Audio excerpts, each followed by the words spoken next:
اعوذ باللہ من الشیطان اللعین الرجیم بسم اللہ الرحمن الرحیم الحمد للہ وکفا وسلام علی عبادہ الذین اصطفیٰ. درود بھیجیے محمد و آل محمد.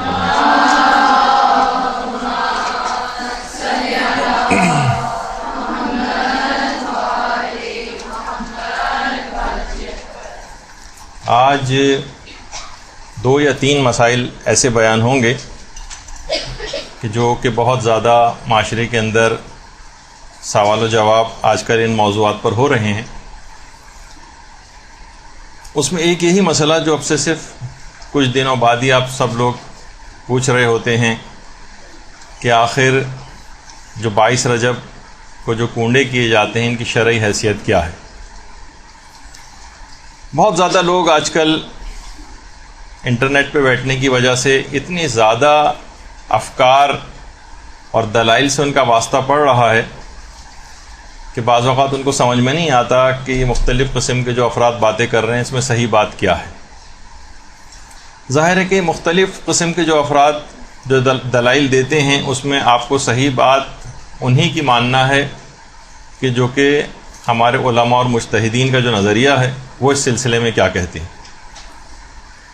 تو دیکھیے، سب سے پہلی بات یہ کہ ہر وہ مسئلہ کہ جو کہ قرآن اور حدیث سے ثابت ہو اسے حکم خدا کہا جاتا ہے. فقہ میں عبادات کے مقام پر اس کو قربتاً الی اللہ کہا جاتا ہے. یعنی جو مسئلہ قرآن سے اور صحیح حدیث سے ثابت ہو اسے پھر آپ قربتاً الی اللہ کی نیت سے کرتی ہیں. قربتاً الی اللہ کے معنی اللہ سے قریب ہونا نہیں ہے فقہ میں، بلکہ اس کے معنی ہے حکم خدا کی بجا آوری میں. اچھا، اب حکم خدا آپ کو کہاں سے ملے گا؟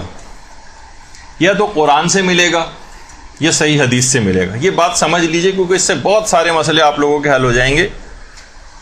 صرف کنڈو ہوئی کی حد تک بات نہیں ہے، اور بھی بہت سارے مسئلے اس سے حل ہو سکتے ہیں. یا تو قرآن سے ملے گا آپ کو یا آپ کو صحیح حدیث سے ملے گا. اچھا، اب کیسے پتہ چلے گا کہ کون سی حدیث صحیح ہے؟ انٹرنیٹ وغیرہ کے اوپر یا جو لوگ بیٹھتے ہیں تو بعض افراد صرف حدیث پیش کرتے ہیں جس حدیث کے شروع میں فقط امام کا نام لکھا ہوا ہوتا ہے. لوگ سمجھتے ہیں امام کا نام لکھا ہوا ہے بس یہ حدیث صحیح، بس اس کے اوپر عمل کرنا. امام کا نام کسی بھی حدیث کے شروع میں لکھا ہونے سے وہ حدیث صحیح نہیں ہو جاتی. یہ دیکھنا پڑتا ہے کہ واقعی امام نے یہ بات کہی بھی ہے یا نہیں کہی. راوی کون سا ہے اس کا، کس کتاب کے اندر ہے، اس راوی وہ جو راوی ہے وہ ثقہ راوی ہے بھی یا نہیں، اس کے الفاظ حدیث کیا ہیں، اس سے ٹکرانے والی کوئی اور روایات موجود ہیں یا نہیں ہیں.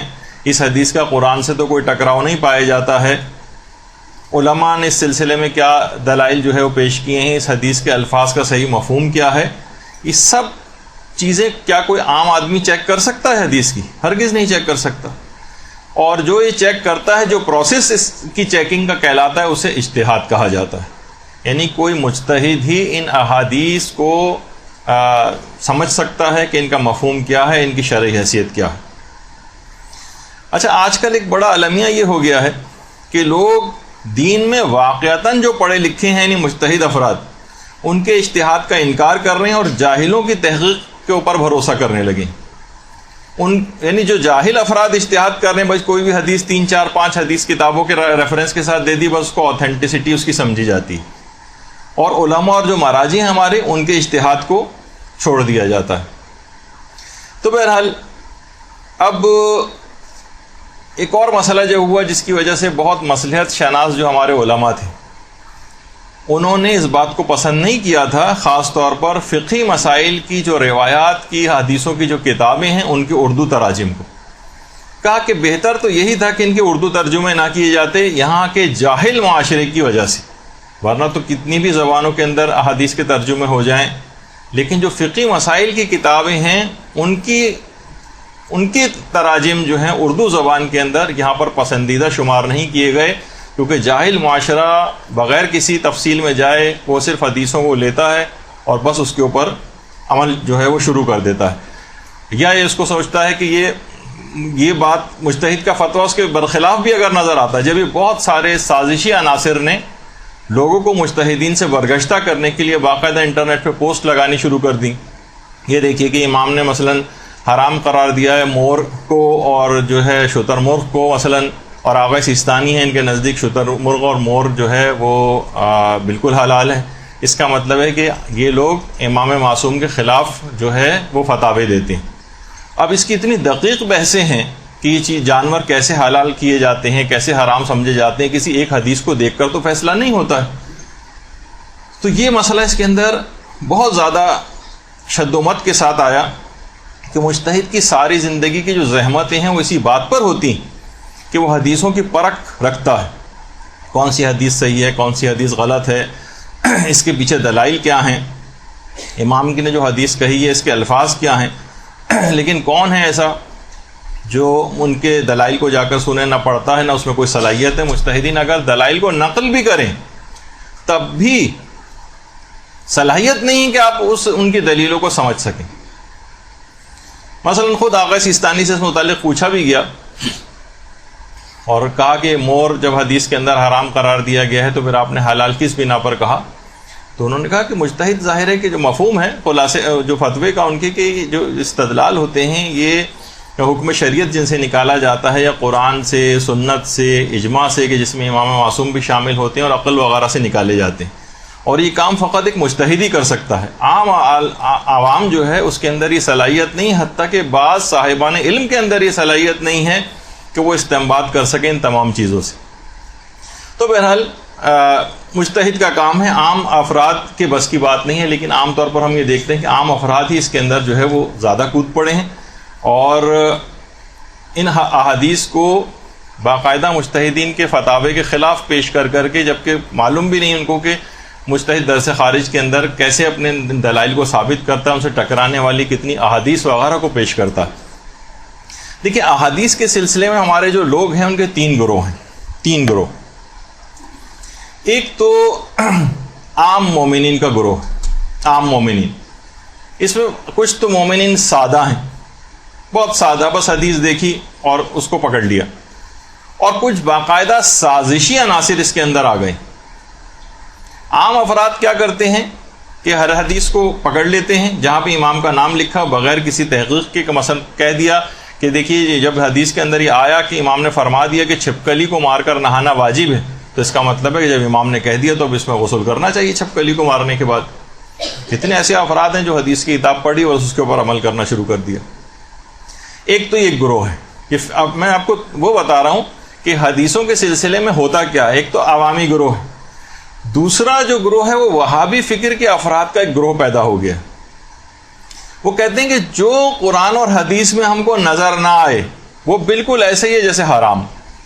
یہ وہابی فکر کے افراد ہیں. وہ کہتے ہیں کہاں یہ لکھا ہوا ہے، کون سے امام نے یہ کیا ہے، جب نہیں کیا تو اس کا مطلب ہے کہ یہ چیز کرنی جائز نہیں، یہ بدعت ہے. اس طرح سے کر کے یہ دوسری فکر ہے اس کے اندر. تیسرا گروہ ہے جو کہ ہمارے علماء اور مجتہدین کا گروہ، ہمارے علماء اور مجتہدین کا گروہ، کہ جو چیز قرآن میں یا حدیث میں اس کا کوئی حکم نہ ہو اور وہ کسی شرعی حکم کے خلاف ورزی بھی اس کے اندر نہ ہو، ہمیں اس کو کرنے کی اجازت ہے. بس حکم خدا کی نیت نہیں ہوگی. ہم یہ نہیں کہہ سکتے کہ چیز حکم خدا ہے، ورنہ وہ چیز بدعت بن جائے گی. اور اس کو کہا جاتا ہے، ایک چیز ہے بدعت، یعنی جو حکم خدا اور حکم رسول سے ثابت نہ ہو اور ہم اسے حکم خدا اور رسول سمجھ کر عمل کریں، اس کو بدعت کہا جاتا ہے. اور اسی کا ایک دوسرا نام بھی ہے جس کو کہتے ہیں تشریع، یعنی شریعت بنانا. ظاہر شریعت کو بنانے کی تو کسی کو اجازت نہیں، حتیٰ کہ مجتہد کو شریعت بنانے کی اجازت نہیں. جو حکم خدا ہوگا بس وہ صرف اس کو کشف کر کے، اس کو استنباط کر کے آپ کے سامنے پیش کرے گا. اگر کسی کام کے لیے آپ یہ کہیں کہ امام نے حکم دیا جبکہ آپ کے پاس اس کی کوئی دلیل نہ ہو، اسی کو کہا جاتا ہے کام بدعت ہے. یعنی جو چیز دین سے ثابت نہ ہو اور اسے آپ کہیں کہ یہ حکم خدا یا امام کا حکم ہے، اس وجہ سے ہم کر رہے ہیں، تو یہ بدعت ہو جائے گی. اس کے لیے دو الفاظ اور آتے ہیں، اس کو کہتے ہیں، ایک کو کہتے ہیں ورود، ورود کہتے ہیں، اور ایک دوسرا اس کے لیے لفظ اور بھی ہے جسے کہتے ہیں امتثال، یعنی قصد ورود. یہ فتووں کے اندر بہت آتا ہے. مثلا آیت اللہ خوئی سے یہ بات سوال پوچھا گیا کہ قبر کے اوپر اگربتی کا جلانا کیسا ہے؟ تو وہاں سے یہ جواب آیا کہ بدون ورود مانے نہ دار.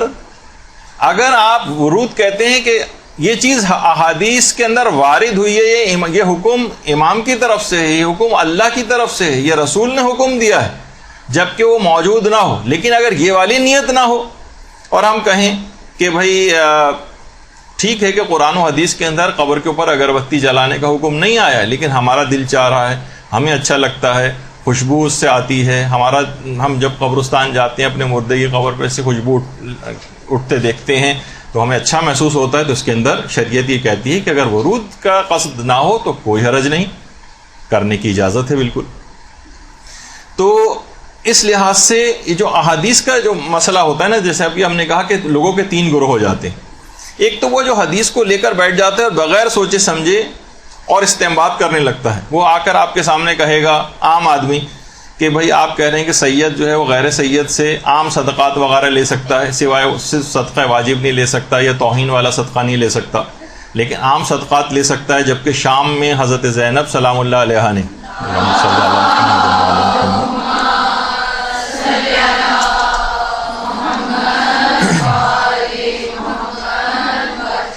صدقے کے خرمے لینے سے انکار کر دیا تھا.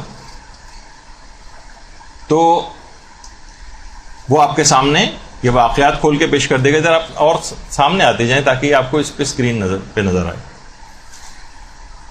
اچھا، اسی طرح سے وہ آپ کے سامنے مثلا حدیث پیش کرے گا کہ آپ کہتے ہیں کہ بالوں کا پردہ جو ہے وہ زیادہ اہمیت رکھتا ہے بنسبت چہرے کے پردے کے. وہ آپ کے سامنے پیش کرے گا کہ سیدانیوں نے بالوں کے مقابلے میں چہرے کے پردے کو جو ہے وہ زیادہ اہمیت دی اور اپنے بالوں سے اپنے چہرے کو چھپایا.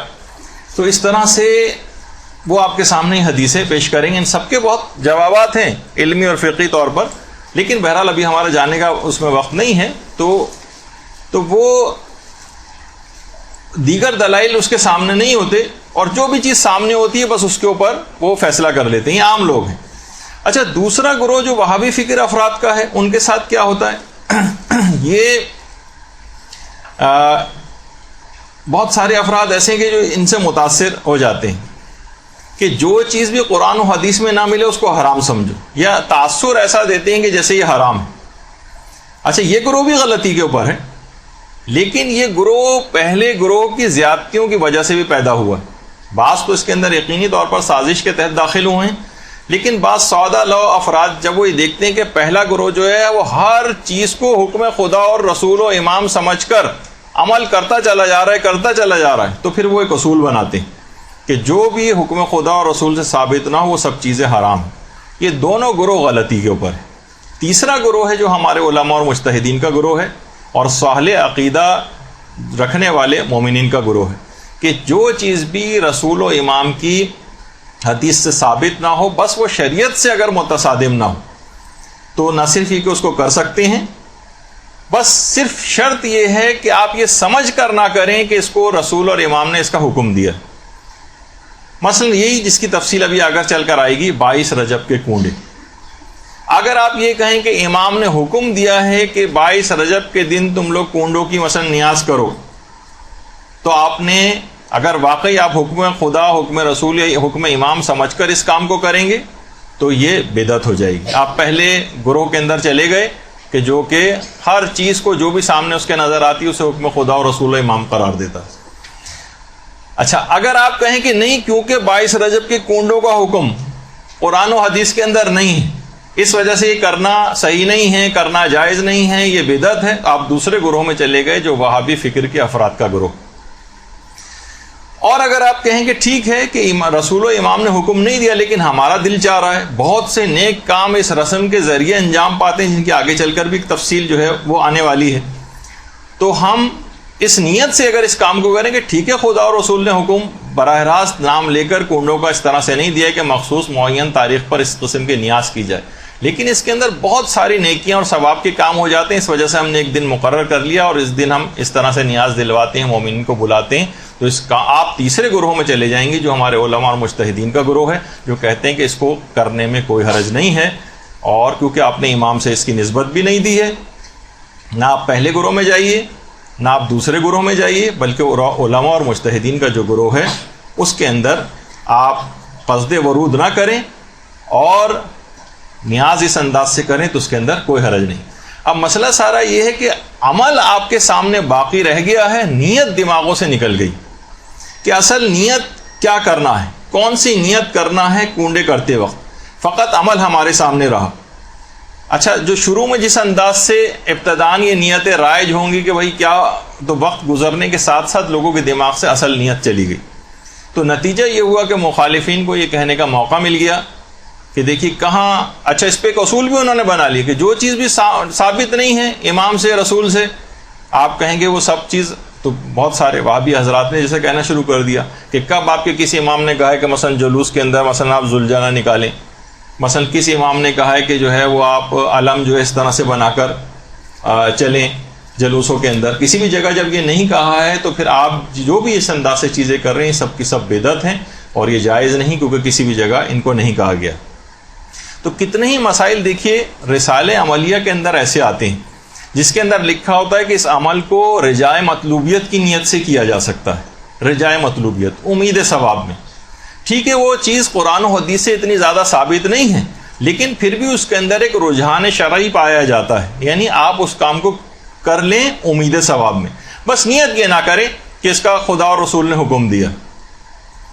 تو بہت سارے افراد ایسے ہیں جو آج کل کچھ پڑھے لکھے حضرات بھی ہیں اسکالر ٹائپ کے، وہ کسی بھی مسئلے کو اٹھاتے ہیں اور اپنی حتمی رائے دیتے ہوئے یہ کہہ دیتے ہیں کہ یہ چیز ثابت نہیں۔ دیکھیے فقہا نے بھی اس کو رجائے مطلوبیت کی نیت کہی ہے کہ رجائے مطلوبیت کی نیت سے کر سکتے ہیں، کہ اس کا مطلب ہے ثابت نہیں ہے، بیکار۔ تو رجائے مطلوبیت کو سمجھا جاتا ہے کوئی بیکار سی چیز ہے، کوئی فضول قسم کی چیز ہے معاذ اللہ، کہ ثابت نہیں ہے تو بس ایسے ہی ہے، اس کا کوئی حقیقت اور حیثیت نہیں، اس کے اندر ایک رجحان شرعی پایا جاتا ہے، یعنی اس کو کام کو کرنے میں امید ثواب ہے آپ کے پاس، نہ کہ اس کے ترک میں امید ثواب آپ رکھیں، اس کو کرنے میں امید ثواب رکھیں۔ اسی طریقے سے ابھی جو کچھ عرصے پہلے ہی یہ جو رجائے مطلوبیت کے حوالے سے ابھی کچھ عرصے پہلے اعمال نوروز کے حوالے سے بھی بہت ساری ہمارا ایک درس بھی ہوا تھا، تو اس میں یہ چیز بھی بات بیان کی گئی تھی کہ اس کے بہت سارے اعمال ایسے ہیں نوروز کے کہ جو فقہا نے کہا ہے کہ رجا کی نیت سے اس کو کریں، بلکہ کچھ اعمال تو نوروز کے ایسے ہیں جس میں مدرسے نے ایک پوسٹ بھی باقاعدہ بنا کر لگائی تھی کہ اس کا جو روزہ ہے عید نوروز کے دن کا، یہ تاکیدی مستحب ہے علماء کے فتوے میں۔ البتہ جو دیگر علماء ہیں اور جو غسل وغیرہ کے سلسلے میں یا نمازوں کے سلسلے میں وہ رجائے مطلوبیت کی نیت سے نوروز کے دن کی جو نماز ہے یا غسل وغیرہ ہے رجائے مطلوبیت کی نیت سے کر سکتے ہیں۔ تو اس کے اوپر مثلا یہ کوئی یہ تاثر دے کہ نہیں کوئی فضول اور بیکار چیزیں ثابت ہی نہیں ہے اسلام کے اندر، اور اس کو جو کرتا ہے وہ تقریباً بدعت جیسا عمل جو انجام دے رہا ہے، تو یہ طریقہ کار صحیح نہیں ہے۔ تو تقریباً اس طرح کا کوئی پورا لکھ دیا جائے، آرٹیکل بنا کر لکھ دیا جائے اور تاثر اس کے اندر یہ دیا جائے، اب ظاہر ہے کہ لوگوں کو یہ تاثر ملے گا کہ یہ چیزیں ناجائز ہیں، کیونکہ دیکھیں رجائے مطلوبیت سے علماء نے لکھی ہے، لہٰذا عمل ثابت نہیں ہے، اور جو عمل ثابت نہیں اس کو اگر آپ کریں گے تو یہ صحیح نہیں ہے اس کو کرنا۔ اب چاہے رفع تہمت کے لیے عالمانہ طور پر ایک آدھ جملہ اس کے اندر ایسا لکھ دیں کہ نہیں مباح کی نیت سے کرنے کی اجازت ہے، تو لیکن اوور آل جو تاثر بنتا ہے وہ تو یہی ہے کہ کام جائز نہیں۔ تو بہرحال دیکھیے اس لحاظ سے کنڈے ایک اچھی رسم ہے، یہ ایک مباح رسم ہے، لیکن یہ اپنے اندر بہت زیادہ مستحبات رکھتی ہے۔ جیسے عزاداری کے متعلق کہا جاتا ہے کہ عزاداری اگرچہ مستحب ہے، مگر جیسے کہ حوزہ علمیہ قوم کے جو بانی تھے جنہوں نے باقاعدہ قائم کیا ہے شیخ عبد الکریم حائری، شیخ عبد الکریم حائری یہ کہتے تھے کہ عزاداری ایک ایسا مستحب ہے جو اپنے اندر ہزاروں واجبات رکھتا ہے۔ اب یہاں پر بیان احکام کا بیان ہوگا، عقائد کا بیان ہوگا، اسی عزاداری کے ذریعے اخلاقیات کا بیان ہوگا، نہ جانے کتنے اعتراضات شیعت پہ سے جو رفع کرنے کے لیے ان چیزوں کا بیان ہوگا، قرآن کا بیان ہوگا، احادیثیں بیان کی جائیں گی۔ اگرچہ عزاداری کرنا مستحب ہے، لیکن یہ ایک ایسا مستحب ہے جو اپنے اندر بہت زیادہ واجبات رکھتا، حالات حاضرہ اس کے اندر بیان کیے جاتے ہیں۔ اور یہی وجہ ہے کہ کسی بھی مجتہد نے آج تک رجب کے کنڈوں کی نیاز کو نہ تو حرام قرار دیا ہے، نہ مکروہ قرار دیا ہے، اور نہ ہی ناپسندیدہ قرار دیا ہے، نہ ہی ایسا کوئی مشورہ آپ کو دیا ہے کہ کہ ہم مشورہ دیتے ہیں, ہم نصیحت کرتے ہیں کہ مومنین اس کام کو نہ کریں کیونکہ یہ کام مثلا ثابت نہیں. ایسا نہیں.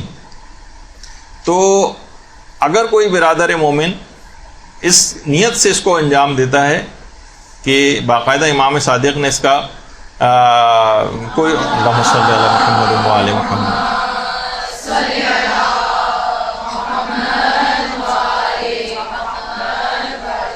کسی کی بھی نیت نہیں ہے, یہ نہیں ہوتی. کسی سے بھی آپ پوچھ لیں, باقاعدہ سروے کر کے پوچھ لیں کہ لوگوں سے جا کے پوچھیں کہ کیا آپ اس نیت سے کر رہے ہیں کہ باقاعدہ امام صادق نے حکم دیا ہے, تو لوگ کہیں گے نہیں, ہم ان کے نام پر کھلا رہے ہیں, لیکن حکم وغیرہ کا تو ہمیں پتہ نہیں کہ دیا یا نہیں دیا, لیکن ہم امام کے نام پر لوگوں کو یہ چیزیں کھلاتے ہیں. امام کی خوشنودی کے لیے, اللہ کی خوشنودی کے لیے, اس کے رسول کی خوشنودی کے لیے ہم یہ چیزیں کھلا رہے ہیں. سادہ سی نیت ہوتی. تو نہ جانے اس کے اندر کتنے ہی ایسے مستحبات ہیں. اس رسم میں کنڈے کے اندر بہت زیادہ مستحبات بھرے ہوئے ہیں, اور اگر الگ الگ بھی اگر آپ ان کو دیکھیں, ہر اتنے سارے ابھی جو مستحبات آپ کے سامنے میں لسٹ کے طور پہ بھی پیش کروں گا جو اس رسم کے اندر پائے جاتے ہیں, یہ سب الگ الگ جب مستحب ہیں تو ان سب کا مجموعہ یہ کوئی بدعت یا ناپسندیدہ چیز کیسے ہو جائے گا. جب اس کا جز جو ہے, جب اس کے اجزاء جو ہیں وہ مستحب ہیں, تو اس کا جو کل ہے ان اجزاء سے جو بنا ہوا ہے وہ خود جو ہے وہ غلط کیسے ہو جائے گا. تو بہرحال دیکھیے اس کے اندر سب سے پہلی تو چیز ہے کہ مومنین کا آپس میں ملنا. مومنین ایک دوسرے سے باقاعدہ ملاقات کے لیے جاتے ہیں. روایات میں ملتا ہے کہ مومن سے ملاقات کے لیے جانا ایسے ہی جیسے انسان اللہ سے ملاقات کے لیے گئے. روایات کے اندر یہ بات آئی. اور ہر قدم جو وہ اٹھاتا ہے اس کے ہر قدم اٹھانے پر گناہ معاف ہوتے ہیں جب اپنے مومن بھائی سے ملاقات کے لیے جا رہا ہوتا ہے, اور اس کے اوپر جنت خدا واجب کر دیتا ہے. روایات بھی اتنے طویل روایتیں پڑھنے کا موقع نہیں, میں صرف اس کا سبسٹنس آپ کے سامنے پیش کر رہا ہوں, ورنہ آپ خود جا کر ثواب الاعمال جو ہے شیخ صدوق کی اور دیگر کتابوں کو دیکھ سکتی ہیں. تو مومنین کا آپس میں ملنا یہ کنڈے کے ذریعے ہوتا ہے. اسی طریقے سے مومنین ایک دوسرے کو آتے ہیں, ظاہر سلام کرتے ہیں. 70 نیکیاں تو ویسے سلام کرنے والے کو جو ہے وہ مل جاتی ہیں. اور اس طرح سے روایات میں یہ کہ جب انسان دوسرے کو سلام کرتا ہے تو اسے مجاہد فی سبیل اللہ کا ثواب ملتا ہے, جو حالت جنگ میں باقاعدہ جہاد کے موقع پر دشمنوں سے لڑ رہا ہوتا ہے, اس کا ثواب اس کو دیا جاتا ہے. اسی سلام کے نتیجے میں انسان کے دلوں کا جو کینہ ہے وہ دور ہو جاتا ہے. گناہ اس طرح سے جھڑنے لگتے ہیں اس کے کہ جب تک وہ دونوں افراد جدا نہ ہو جائیں مصافحے کے بعد, جب تک مسلسل گناہ جھڑتے رہتے ہیں. یہی وجہ ہے کہ روایات کے اندر ملتا ہے کہ ہمارے پیغمبر اسلام ختمی مرتبت صلی اللہ علیہ وآلہ وسلم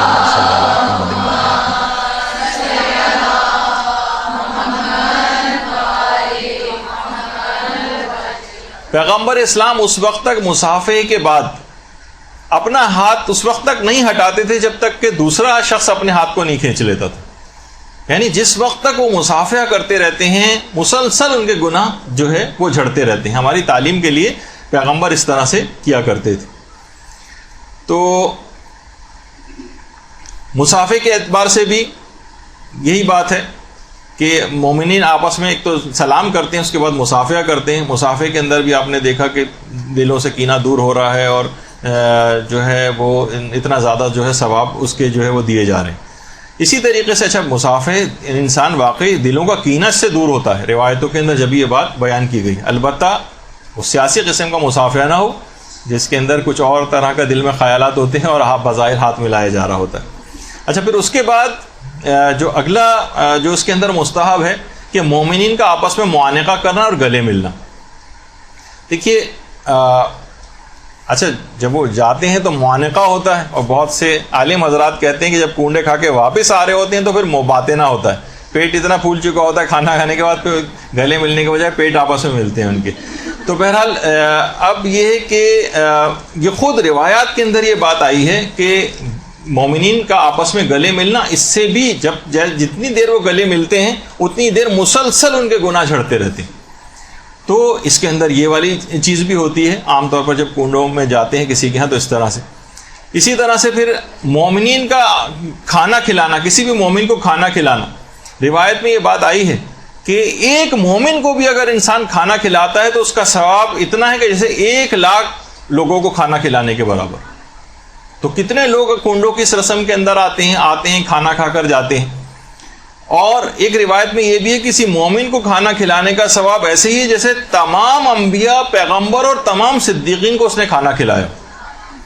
تو دیکھیے کتنا زیادہ اس کے اندر ثواب ہے. اسی طرح سے پھر مومن کو شیرینی کھلانا. اب معلوم ہے کہ لنچ ٹائم پہ ایسی تصویریں آپ لوگوں کو نہیں دکھانی چاہیے، لیکن بہرحال یہ کہ کنڈے کی بات ہو رہی ہے تو اس میں کیسے ممکن ہے کہ یہ سب تصویریں جو ہیں وہ نہ دکھائی جائیں آپ کو. تو شیرینی کھلانے کا اتنا ثواب ہے کہ روایات میں ہے کہ جو شخص کسی مومن کو شیرینی میٹھی چیز کو ہی کھلاتا ہے تو سکرات موت سے اس کو نجات مل جاتی. سکرات موت کے وقت کی جو سختیاں ہیں وہ اس کے اوپر سے بالکل نہیں ہوں گی، جو جس وقت حالت احتضار ہوتی. کتنا زیادہ کروشل اور کتنا زیادہ سخت ترین مرحلہ ہے سکرات موت کا، کہ عرفاء کے دل ٹکڑے ٹکڑے ہو جاتے ہیں. اس موقع پر ہی فیصلہ ہو جاتا ہے اکثر چیزوں کا، جس وقت سکرات موت کی کیفیات طاری ہوتی ہیں. تو اس موقع پر جتنی بھی سختیاں ہوں گی وہ مومن کو شیرینی کھلانے سے خوشنودی خدا کی خاطر اگر یہ والی نیت ہو تو انسان جو ہے اس عظیم ثواب اور فائدے کو جو ہے وہ حاصل کر لے گا. اچھا، اسی طرح سے مثلا مومن کو پانی پلانا، پانی پلانے کا بہت زیادہ ثواب، اس میں پانی بھی آ کر پیا جاتا ہے. روایتوں میں ہے کہ جنت کے جو رحیق مختوم جو چشمہ ہے وہاں سے اس کو سیراب کیا جائے گا. اور روایت میں یہ بھی ہے کہ سب سے پہلے قیامت کے دن سب سے پہلے جس عمل کا اجر آپ کو دیا جائے گا اور فائدہ وہ پانی پلانے کا ہے. یعنی دیگر تمام اعمال آپ کے ایک طرف ہو جائیں گے اور سب سے پہلا جو ثواب آپ کو دیا جائے گا، سب سے پہلا فائدہ اعمال کا دیا جائے گا وہ آپ پانی پلانے کا. روایت کے اندر یہ چیز آئی. اور ایک روایت میں یہ بھی کہ اگر کوئی شخص کسی کو پانی پلاتا ہے تو جنت کے تمام دروازے اس کے لیے کھول دیے جائیں گے کہ جس دروازے سے چاہے اندر داخل ہو جائے. دیکھیے یہ سب بھی کنڈوں کے اندر ہوتا ہے، یعنی اس کے اجزاء اگر آپ دیکھیں الگ الگ تو کتنی زیادہ آپ کو ثواب ملتا ہے. اسی طرح سے مومن کا اکرام کرنا، اس کی عزت کرنا. یعنی پیغمبر نے باقاعدہ وصیت کی تھی، امیر المومنین کی وصیت تھی، شہزادی فاطمہ تو زہرا سلام اللہ علیہ کی وصیت تھی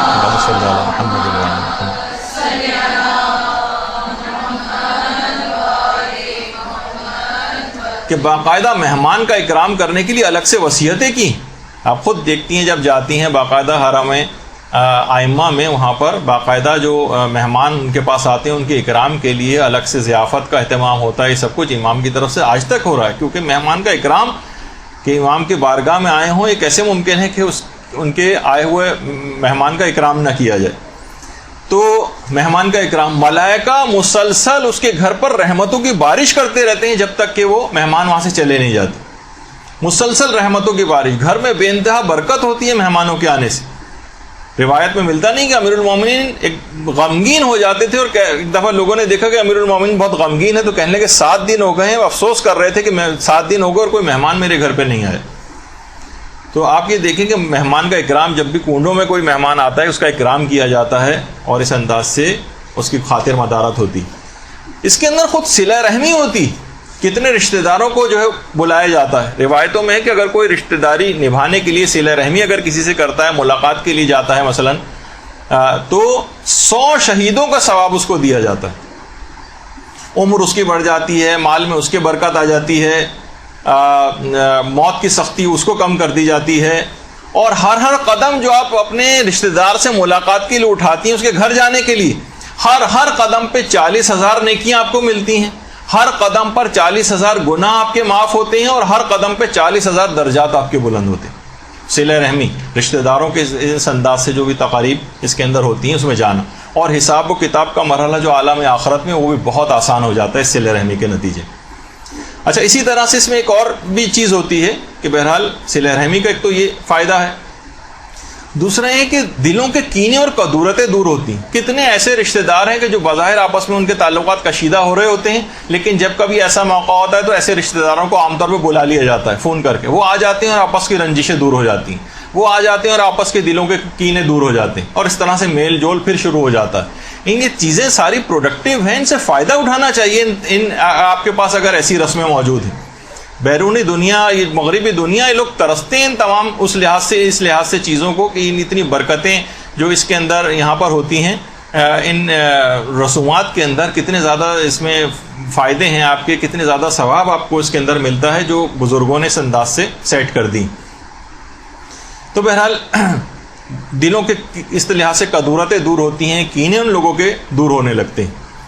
اچھا، اسی طرح سے مومن کو مثلا دعوت دینا، اس کا اب اتنا وقت نہیں کہ ہر ایک کے ثواب بتایا جائے۔ مومن کو دعوت دینے کا الگ ثواب ہے، پھر مومن کی جو دعوت ہے اس کو قبول کرنے کا الگ ثواب ہے۔ مومن کی دعوت کو قبول کرنا، جب یہ ہے کہ مومن کی دعوت کو قبول کرنے کے لحاظ سے وہ مستحب روزہ توڑا جا سکتا ہے۔ مومن کے دل کی خوشی کے لیے اگر وہ افطار کرنے کے لیے کوئی چیز پیش کرتا ہے اور آپ کا مستحب روزہ ہے تو آپ توڑ سکتی ہیں، توڑنے میں ثواب ہے۔ البتہ ہمارے استاد محترم کہا کرتے تھے کہ لوگ اکثر مساجد میں یا ادھر ادھر پانی کی چیزیں لے کے یا ٹافیاں لے کے یا کچھ ایسی چیزیں لے کے لوگوں کے روزے توڑوا رہے ہوتے ہیں، سوچتے ہیں اس کے اندر ثواب ہے۔ وہ فرماتے تھے کہ روزہ توڑوانے میں ثواب نہیں ہے، روزہ مومن کی دعوت پر افطار کرنے والے کو ثواب ہے۔ آپ کو چیز پیش کرنے کا ثواب نہیں کہ یہ لیجیے میں دے رہا ہوں آپ روزہ توڑ لیجیے تو آپ کو بھی ثواب ملے گا، نہیں، آپ کو ثواب نہیں۔ میں نے کسی جگہ لکھا ہوا کسی فتوے میں تو نہیں دیکھا، لیکن ہمارے استاد محترم کہتے تھے کہ دونوں میں فرق ہے۔ روزہ کھولنا، افطار کرنا کسی مومن کی دعوت پہ اس کا ثواب ہے، لیکن روزہ توڑوانے کا کوئی ثواب نہیں۔ ویسے ہی آپ چاہیں، دل چاہ رہا ہے آپ کا کہ مثلا گھر کا کوئی فرد ہے ڈیوٹی کے اوپر جا رہا ہے، مستحب روزہ رکھا ہوا پورے دن، پیاسا رہے گا، پریشان رہے گا، تو چلیں بہرحال اس کو تو ثواب پورا مل ہی جائے گا، اس لحاظ سے اس کو کھلوا دیا آپ نے، یہ کر سکتے ہیں۔ اسی طرح سے تو بہرحال مومن کی دعوت کو قبول کرنا۔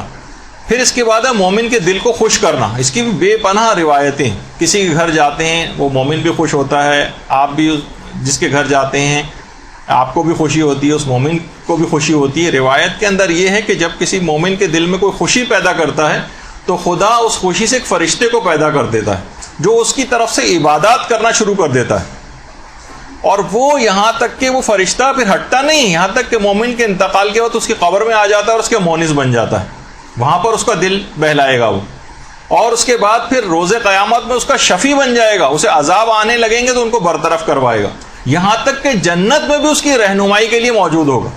یعنی جنت کی نعمتوں سے استفادہ کریں، آپ کسی نئے ملک میں جاتے ہیں، کوئی گائیڈ ہوتا ہے کہ اب میں اس جگہ کہاں جاؤں کیا کروں، تو جنت میں بھی گائیڈ کے طور پر اس کو جو مومن کے دل کو جو خوشی پہنچائی جاتی ہے اس کا اتنا زیادہ ثواب ہے۔ اسی اعتبار سے تو بہرحال لوگ ہیں وہ خوش ہوتے ہیں، ان کے گھر میں آئیں مہمان، پورے وقت وہ تیاری کر رہے ہوتے ہیں، ان کو بہت خوشی ہوتی ہے، جب بھی وہ اکثر لوگ اعتراض بھی کرتے ہیں ہم نے آپ کو بلایا تھا آپ ہمارے گھر نہیں آئے، ان کے دل کو خوشی پہنچانے کے لحاظ سے جانا یہ خود ایک کار ثواب ہے۔ اسی طرح سے اس میں ایک نیاز دی جاتی ہے، سورہ فاتحہ پڑھی جاتی ہے، سورہ توحید پڑھی جاتی ہے، 3 دفعہ مثلا سورہ توحید بھی اگر پڑھیں گے پورے قرآن کا اس کے اندر جو ہے وہ ثواب جو ہے وہ دیا جاتا ہے۔ تو دیکھیے یہ سب چیزیں ایسی ہیں کہ ان کا فائدہ اٹھانا چاہیے ان سے، اور ان رسومات کو ختم نہیں کیا جائے بلکہ اس میں جو کچھ برائیاں یا خرابیاں آ گئی ہیں ان کو دور کرنے کی کوشش کی جائے۔ اکثر افراد یہی کرتے ہیں کہ دلیل لیتے ہیں بھائی دیکھیے اس کے اندر کتنے حرام ہو رہے ہیں، تو حرام ہو کیسے ختم کریں، اس رسم کو ختم کر دو۔ نہیں، یہ طریقہ کار غلط ہے۔ آپ اس رسم کے اندر موجود جو غلطیاں ہو رہی ہیں اس کو آپ دور کریں۔ جیسے عید زہرا والی جو گفتگو تھی اس میں بھی ہم نے کہا تھا کہ اس کے اندر اگر تعصبات کو فروغ دیا جا رہا ہے، جھگڑے فساد کی باتیں کی جا رہی ہیں تو ان کو ختم کیا جائے، لیکن یہ نہیں کہ اس عید زہرا کی خوشی کو مثلا آپ ختم کر دیں۔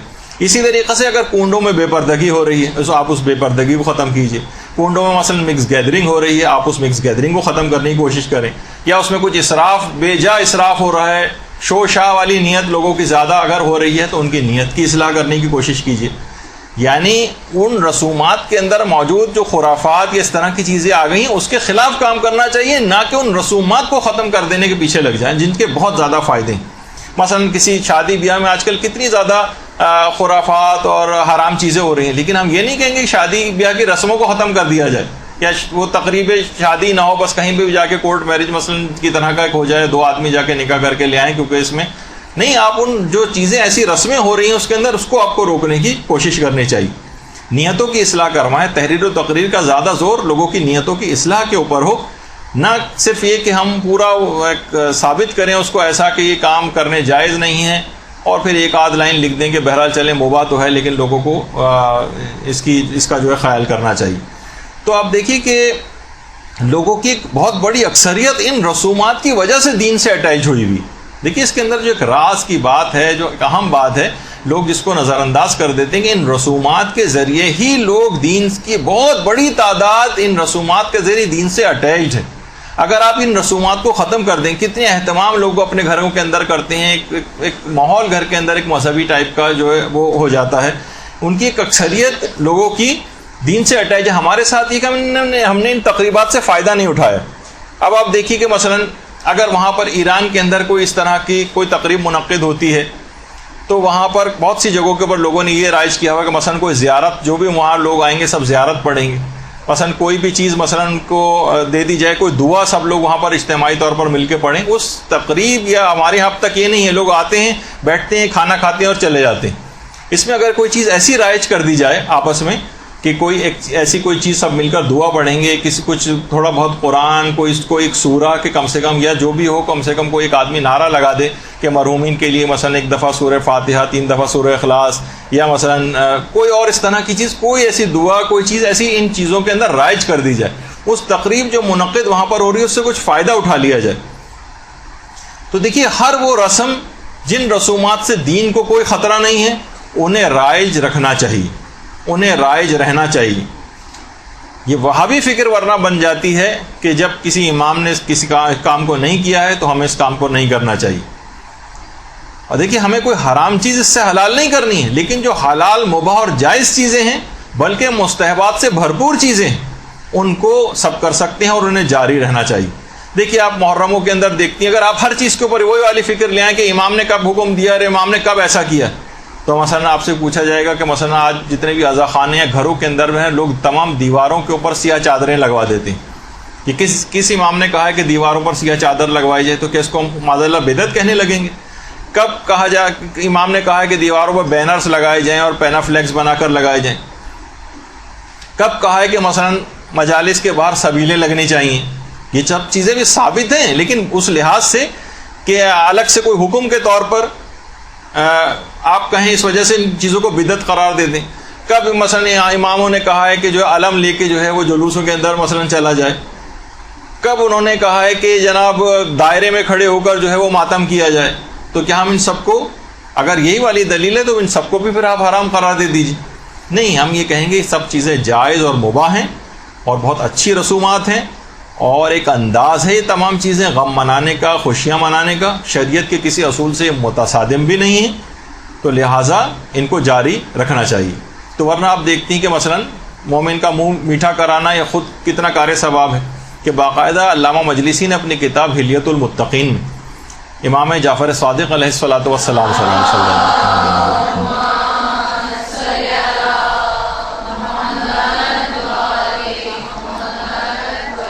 باقاعدہ روایت ان سے نقل کی ہے کہ امام اکثر ایسی دعوتیں کیا کرتے تھے، اس میں عمدہ روٹیاں ہوتی تھیں، نفیس فیرینی کھلایا کرتے تھے اور لذیذ حلوہ کھلایا کرتے تھے لوگوں کو.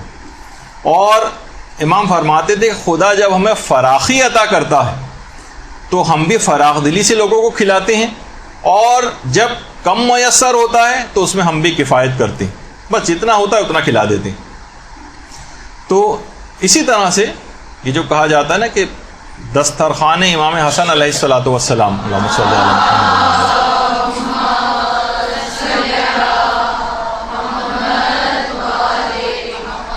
مدینے میں امام حسن کا دسترخوان جو امام حسن کے گھر پہ منعقد ہوتا تھا، باقاعدہ لوگ اس میں آ کر کھانا کھا کر جاتے تھے، مستقل دسترخوان بچھا رہتا تھا.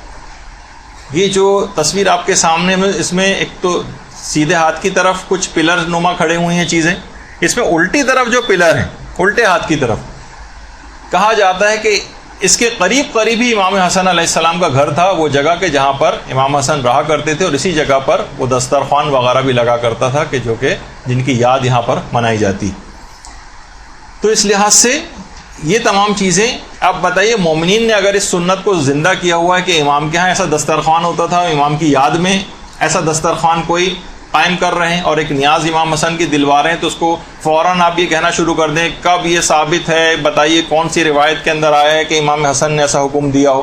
امام کے اپنا تو طریقہ کار تھا نا کہ امام اس طرح سے کھلواتے تھے، ان کے نام پر ان کی سنت کو زندہ کرنے کے لیے لوگ اس کام کو کرتے ہیں. تو ایک لحاظ سے اگر کوئی چیز مباح بھی ہو تو اچھی نیت سے اس کو مستحب بھی بنا سکتے ہیں. باقاعدہ آیت اللہ سیستانی سے ایک استفتاء بھی کیا گیا تھا، تو آغا سیستانی نے اس میں فرمایا تھا کہ عمل کا ثواب انسان کی نیت اور قابلیت پر منحصر ہوتا ہے. ممکن ہے کہ ایک عمل مباح بھی ثواب کا باعث بن جائے. آپ کی اگر نیت اچھی ہے اس کام کو کرنے کے لیے، پانی اس وجہ سے پی رہی ہیں، کھانا اس وجہ سے کھا رہی ہیں تاکہ میں تبلیغات زیادہ کروں، میرے جسم کے اندر توانائی پیدا ہو جائے، تو یہی مباح چیز کار ثواب بن جائے گی.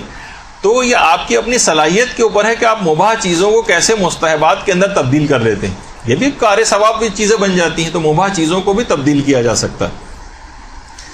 تو اسی لحاظ سے مثلا جو لوگ یہ کہتے ہیں کہ جناب ٹھیک ہے، جب یہ نیاز کبھی بھی ہو سکتی ہے تو اپنے 22 رجب کا دن ہی اس کے لیے کیوں فکس کیا ہوا ہے؟ بھائی کبھی بھی ہو سکتی ہے نا، تو 22 رجب کا فکس کیوں کیا ہوا ہے؟ تو دیکھیے اس وجہ سے کیا ہوا ہے کہ امیر المومنین کا خود یہ جملہ ہے کہ اپنے امور کو منظم کرو، ان کی وصیت ہے باقاعدہ. تو کسی بھی اچھی رسم کے اجرا کے لیے اگر اس کی کوئی تاریخ خود سے مقرر کر لی جائے تو اس میں کیا قباحت والی بات ہے؟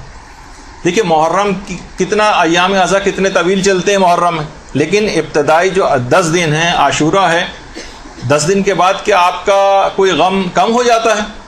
بلکہ 11 محرم کو تو آپ کا اس لحاظ سے غم بڑھ چکا ہوتا ہے کہ امام حسین جو کل تک زندہ تھے آج کی تاریخ کو شہید ہو چکے ہیں، اور کاروان اور پورے خاندان اہل بیت کی اسیری کا غم اور اس کے اندر شامل ہو جاتا ہے، شام غریبہ کا غم اور شامل ہو جاتا ہے. لیکن پھر بھی 10 دنوں کو ایک خصوصیت کے ساتھ اہمیت حاصل ہے.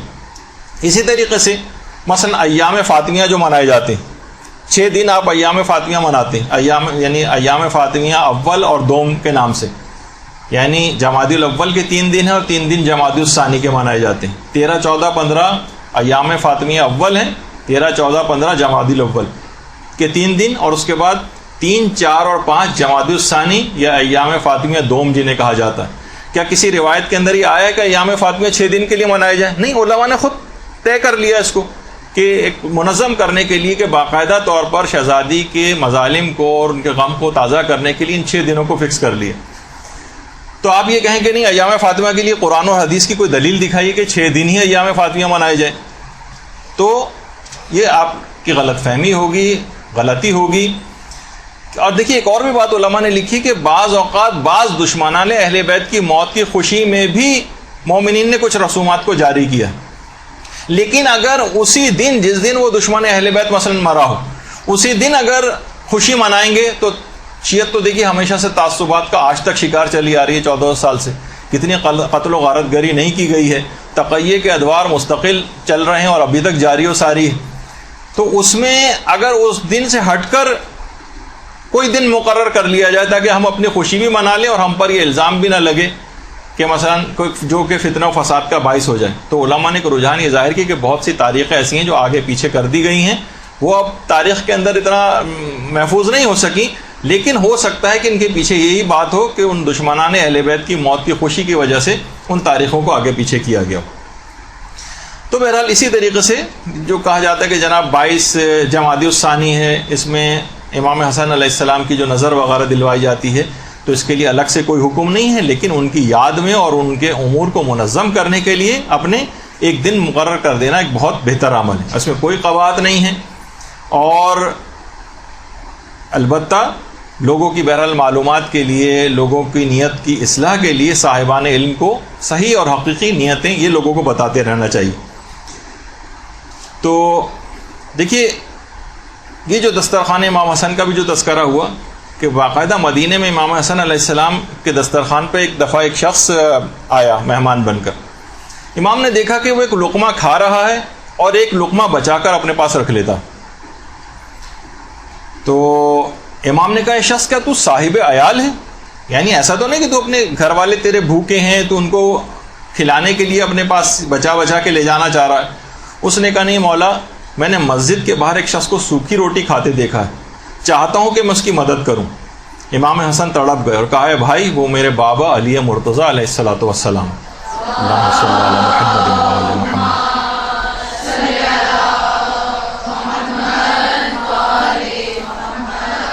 ان کی زندگی کا یہی معمول ہے.